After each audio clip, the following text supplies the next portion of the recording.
Fala devs, tudo bem com vocês? Hoje então trago para vocês mais um videozinho que foi pedido por vocês lá no nosso Discord. Então já aproveito para começar o vídeo pedindo para vocês acessarem o Discord. Lá a gente tem bastante coisa, os usuários se ajudam sempre quando possível, eu ajudo lá o pessoal quando possível. Então o link vai estar aqui na descrição. Bom, e o que a gente vai falar hoje? Basicamente hoje a gente vai falar sobre UI, sobre GUI ou User Interface ou interface do usuário, tá? Todos esses nomes se referem sempre à mesma coisa.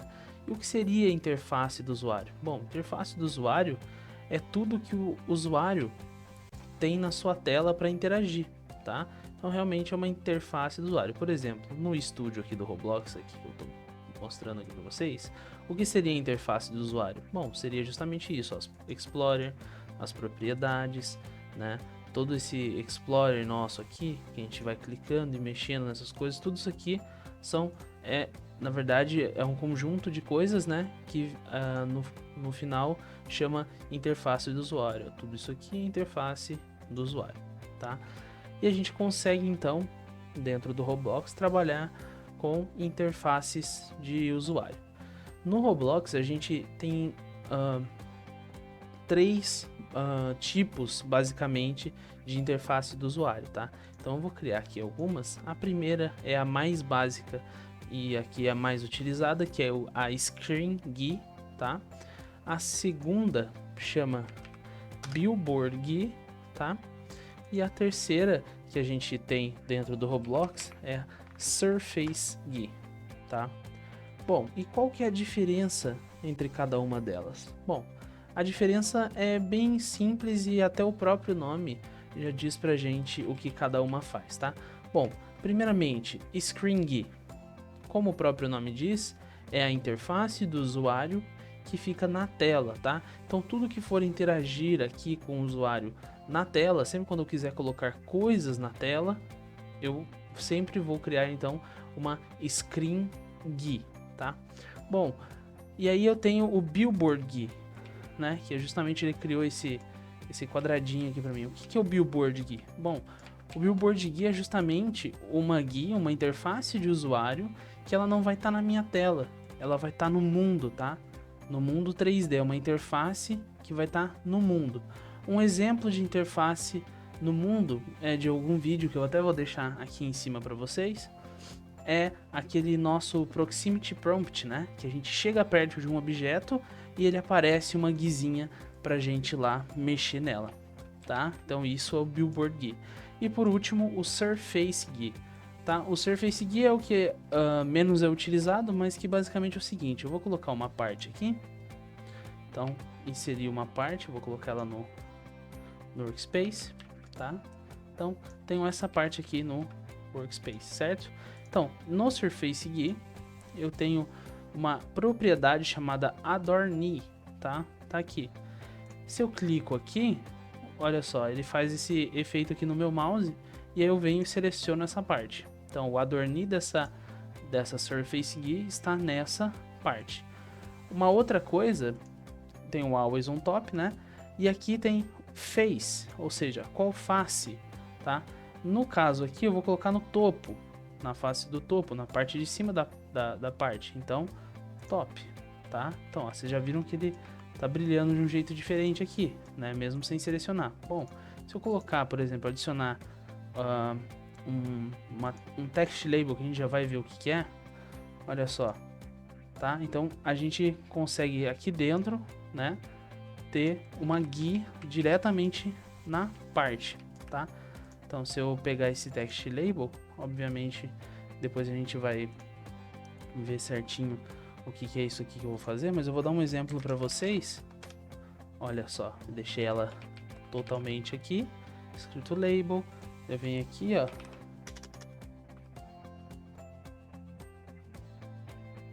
e deixo um recadinho para vocês, sutil, né? Então, isso aqui é o Surface GUI, Viajei. Deu um lag na cabeça. Bom, Surface GUI. E aí tem o Billboard GUI também. Eu vou até fazer o seguinte, ó. Eu vou jogar isso aqui dentro do Billboard GUI pra vocês verem, ó. O Billboard GUI, olha ele aqui, ó. Ele tá no mundo, ó. Ele tá sempre, não importa pra onde eu gire, ele tá sempre de frente, né? Pra minha câmera, até.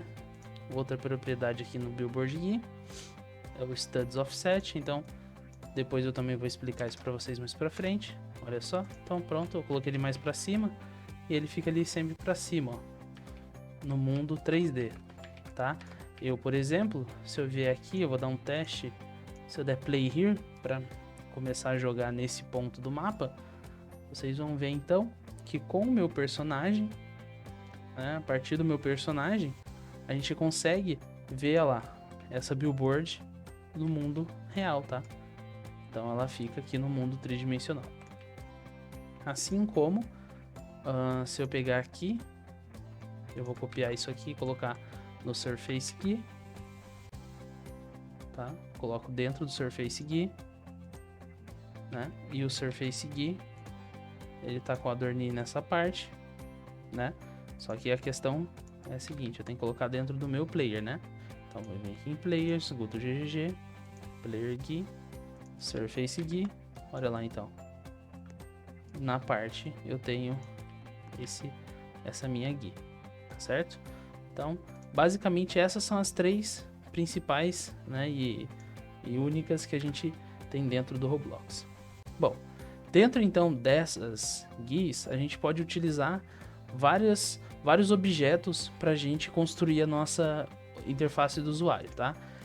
Nessa nossa aula de hoje aqui, eu vou ensinar tudo através do Screen GUI, mas tudo que a gente vê aqui no Screen GUI, com os objetos, se aplica a todas as outras. Eu vou usar só o Screen GUI por conta de ser um pouco mais fácil de manipular, tá? Num primeiro momento, porque você pode, vocês vão ver, a gente pode arrastar com o mouse para aumentar e tudo mais. E de visibilidade, tá? Mas daí vocês podem fazer nos outros dois tipos de GUI também.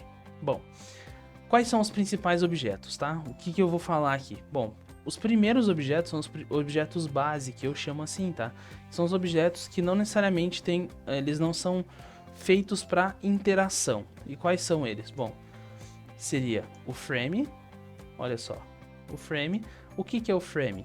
Bom, você pode interpretar o frame como se ele fosse ele reserva um pedaço da janela, tá? É só um pedaço de janela. Por exemplo, se eu quero fazer, eu quero construir minha GUI e eu sei que eu vou construir a minha interface de usuário, ela vai ficar um menu aqui do lado e depois eu vou ter um outro menu desse outro lado. Bom, então dentro do meu Screen GUI, eu coloco 2 frames, né? E eu vou reservar esses espaços, obviamente, né? A gente vai aprender algumas coisinhas sobre, mas daí eu reservo esses 2 espaços. Observem que eu tô arrastando tudo com o mouse, tá? Então, isso a gente só consegue fazer no Screen GUI. Caso vocês coloquem a Screen GUI dentro do Starter GUI aqui e não estejam visualizando, olhem, verifiquem se essa opção aqui de vocês tá ativa, ó. Porque pode estar desativado e daí vocês não enxergam a interface de usuário, tá? Então, basicamente, o frame eu posso utilizar como um espaço, um separador, né, na minha interface de usuário, tá? Bom, além então do frame, qual outro objeto base que a gente tem? Bom, a gente tem o text label, tá? Que o text label é nada mais nada menos, então eu vou clicar nele aqui para eu arrastar ele, vou aumentar ele aqui para vocês. É o que o nome diz, é um label, né? Ou seja, é algo que mostra alguma coisa, tá? E ele é um text label, ou seja, ele mostra algo. Ele mostra o que? Ele vai mostrar texto, tá? Então, basicamente, tá escrito label aqui, né? É justamente, eu posso trocar esse texto aqui e depois a gente vai ver isso também, tá? Por enquanto, vamos ficar só por isso. Além do text label e do frame, a gente tem um último, então, que é o image label, que é a mesma coisa do text label, tá? Ele é para mostrar alguma coisa, só que nesse caso uma imagem, tá? Então, nesse caso, inclusive, essa imagem que tá aqui, ela é imagem padrão do Roblox, se a gente tirar ela, fica em branco, tá? Então, vocês viram, aquilo era uma imagem, tá? Então, ele sempre vai mostrar uma imagem estática pra gente ou nada, dependendo do como a gente quiser utilizar, tá bom? Bom, além desses três que a gente viu até agora, o frame, o text label e o image label, a gente tem também objetos interativos, tá? Então, quais são? E eu vou falar de dois aqui só. Bom, o primeiro é o text button e o segundo é o image button, tá? Então, a gente tem esses dois aqui. Então, o image button e o text button. Bom, primeiramente, você já vê a diferença do label, né, que era o que a gente tinha visto até agora. Eu vou aumentar um pouquinho, porque eu sei que tem gente que me assiste no celular, para vocês poderem ver também. Então, deixar aqui mais ou menos o mesmo tamanho. Bom, então, assim, tanto o text quanto o image button são botões, obviamente pelo nome. E aí você já consegue ver que eles têm uma diferença já quanto aos labels que a gente viu até agora, né? Os labels eles só apresentavam uma informação. Esses aqui já não, eles têm a função de justamente, como eu disse, eles são objetos interativos, eles têm essa opção para interagir com o usuário, tá? Então, por exemplo, são botões. Então, olha, se eu passo o mouse em cima, vocês veem que o meu mouse muda o ícone, né? E ó, eles... esse aqui, por exemplo, o image button, se eu tirar a imagem aqui, né, vocês conseguem ver, ó, que ele modifica então a cor, ou seja, ele já está interagindo com o meu mouse. E aí ele dispara alguns outros eventos que a gente também vai ver. Bom, dito isso, a gente deu esse panorama de todos os objetos que a gente pode... Na verdade, todos não, tem alguns outros, mas eu resolvi resumir esse nosso vídeo, tá? Para ficar mais fácil para vocês entenderem, e a partir desses vocês com certeza conseguem entender os outros objetos, beleza? Então, existem algumas propriedades, tá? Entre todos esses que eu falei até agora, tanto os objetos base como os objetos interativos, tá? Então, para mostrar para vocês as propriedades, a primeira coisa que eu vou fazer é o seguinte: frame, eu vou colocar um frame aqui, tá? Um frame aqui.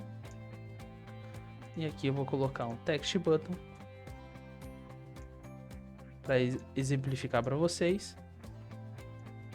E vou colocar também um image label, tá?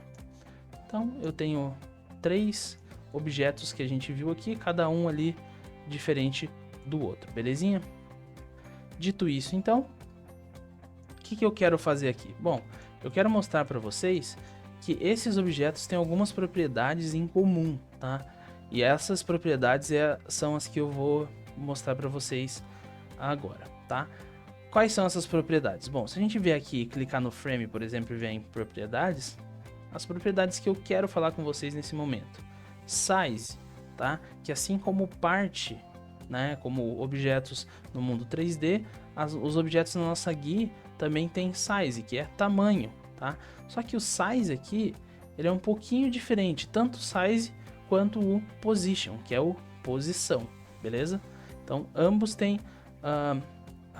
todos esses objetos que a gente falou tem tanto o size quanto o position, tá? E eles têm uma peculiaridade que é um pouquinho diferente. Por quê? Porque quando a gente está falando de partes e objetos no mundo 3D, as posições elas têm 3 dimensões, né? Elas podem ter profundidade, né? Altura, largura e profundidade, né? Ou seja, x, y e z. Então a gente trabalha com aquele famoso vector 3 para posicionar as coisas no mundo 3D. Aqui é um pouquinho diferente. A gente vai trabalhar sempre com x e y. Tá, Dev, mas eu não entendi. Por que então que aqui tem 4 entradas possíveis, tem essas chaves aqui, muito louco esse negócio? Bom, seguinte, gafanhoto, antes de qualquer mais nada, eu queria pedir o seu like se você está gostando do vídeo até agora e pedir para vocês se inscreverem também no canal e compartilharem ele se vocês estão sentindo que eu estou te ajudando de alguma forma. E também, né, por favor, fortalece aí o like, que ele ajuda bastante a espalhar o nosso vídeo para mais pessoas. Bom, dito isso então, voltando à pergunta, por que então que aqui tem 4? Bom, porque existe, isso aqui na realidade ele não é um vector 2, né? Se o vector 3 de 3 dimensões, isso aqui não é um vector 2. Quando eu deixo o mouse e passo aqui, ó, ele fala ali para mim então que isso aqui é um UDIM2, tá? É um tipo de valor diferente, tá? E se a gente abre ele aqui, a gente vê um x e um y. Beleza, Dev, mas tem dois. Não, porque o x e o y tem outros dois valores possíveis, tá? E o que é esse scale e esse offset? Isso é bem importante entender, tá? Porque tanto o size quanto o position tem o scale e o offset, beleza? Bom, agora a gente dá uma pausa aqui e vai para uma outra questão. Bom, antes eu falei para vocês que o frame é justamente para a gente reservar um espaço na nossa tela, certo? Beleza. Só que assim, reservar um espaço na nossa tela para guardar, por exemplo, colocar um botão aqui dentro, tá? Quero botar um botão aqui no meio desse frame, tá? Mas, por exemplo, se eu mexo esse meu frame, o botão fica ali paradão, né? Não muda nada. E é justamente aí que entra uma outra coisinha que é o seguinte. Se eu pegar esse text button e eu jogar ele dentro do frame, percebam o seguinte. Agora quando eu mexo o frame, o text button tá dentro e ele se move junto, tá? Então o frame basicamente tem essa função, tá? Você reserva um espaço na janela e trabalha aqui com esses elementos e eles vão se comportar dessa maneira. Bom, dito isso, então a gente volta para as propriedades, tá? Porque aí agora sim a gente vai conseguir entender direitinho. Uma outra coisa que eu vou fazer, eu vou pegar esse botão aqui, para ficar mais fácil de visualizar, eu vou mudar a cor dele aqui, que depois eu também vou falar sobre ela mais pra frente. Mas primeiro a gente tem que entender size e position. Bom, do size e do position, então a gente tem o UDIM2, né? Que é esse ali, ó, UDIM2, tá? Então, e dentro deles a gente tem X, Y, Scale e Offset. Bom, Scale, o que é Scale? Bom, Scale vai ser sempre a medida que vai ser baseada no pai do objeto que eu estou mexendo. Nossa, deve viajar agora, não entendi nada. Bom, é simples. Por exemplo, se a gente está falando do text button aqui, quem é o pai desse objeto? É o que está acima dele, ou seja, é o de quem ele está dentro. Bom, nesse caso, o pai dele é o frame, certo? Então, quando eu mexer nas propriedades Scale, eu sempre estou mexendo em relação ao pai dele, tá? Nesse sentido aqui, se eu colocar o Scale 0, 0 aqui, observem que a posição mudou justamente para o cantinho aqui, né? O cantinho do frame, tá? Ele não foi lá para o cantinho da minha tela, tá? Por quê? Porque eu tô mexendo em relação ao pai dele, que é o frame. Então a posição 0, 0 é essa aqui no cantinho, né? Então começa 0 aqui, vai aumentando para cá no eixo X, começa 0 aqui, vai aumentando para baixo aqui, né? No eixo Y, beleza? Então essa é o scale. Tá, Dev, e o offset? Bom, o offset, se eu colocar aqui, por exemplo, 150 no offset, então não importa naturalmente, necessariamente, olha lá, o tamanho desse meu objeto aqui. Isso não vai influenciar no meu objeto aqui de dentro, tá? Então a posição dele, ele sempre vai estar a uma distância de 150 pixels, que foi o que eu coloquei, né? Se eu vier aqui em text button, é 150 pixels daqui. Então ele está 150 para esse lado, 150. Então ele começa bem aqui, tá? Por exemplo, se eu fizer ao contrário, se eu colocar, por exemplo, e uma coisa importante, essa segunda parte, o offset, é sempre em pixel, mas o scale, ele é sempre porcentagem, tá? Então, por exemplo, se eu colocar 0, 0, vou zerar tudo aqui, tá? Então, e eu botar scale, por exemplo, eu vou botar 1 aqui e 1 aqui. Olha só o que acontece. Por que que isso acontece? Bom, isso acontece, e olha só, se eu aumento, diminuo o frame, isso influencia no meu botão, tá? Mas por que que isso acontece? Bom, isso acontece porque como isso aqui é porcentagem, o que que isso aqui quer dizer na realidade? Ele quer dizer o seguinte, que a minha posição desse meu botão vai estar sempre 1 a 1 inteiro do parente dele. Então, ele vai pegar a distância, tanto no X quanto no Y no caso, né? Ele vai pegar essa distância aqui, ó, né? Que é o comprimento do parente. E vai pegar o nosso bloquinho e vai jogar ele pra cá. Pá, jogou aqui. E aí ele vai pegar também no Y e vai ver esse tamanho aqui e vai jogar pra cá. Pá. Então, a gente tem isso aqui. Então, por exemplo, se eu quero que esse bloco comece aqui no meio desse meu frame, bom, se 1 é aqui, meio vai ser 0,5, certo? Então, eu venho aqui em Scale, boto 0,5 em ambos, 0,5 e tá feito. Olha lá, ele começa agora exatamente no meio do meu frame. Então, se eu mexer aqui o frame, se eu, por exemplo, aumentar o frame, olha só, percebam que ele sempre vai estar começando no meio do frame, tá? Então, basicamente, essa é a questão de diferença entre o Vector 3 para o DIN 2, e dentro do DIN 2, então, a gente tem Scale e Offset, e essas são as aplicações deles, né? Do Scale e do Offset. Bom, por enquanto, nesse vídeo eu vou ficando por aqui, porque ele já está bem longo, e ele vai ter uma parte 2, e na parte 2 a gente continua, então, com algumas outras questões de interface de usuário. Espero ver vocês lá. Muito obrigado pela paciência de vocês, eu vou ficando por aqui e tchau!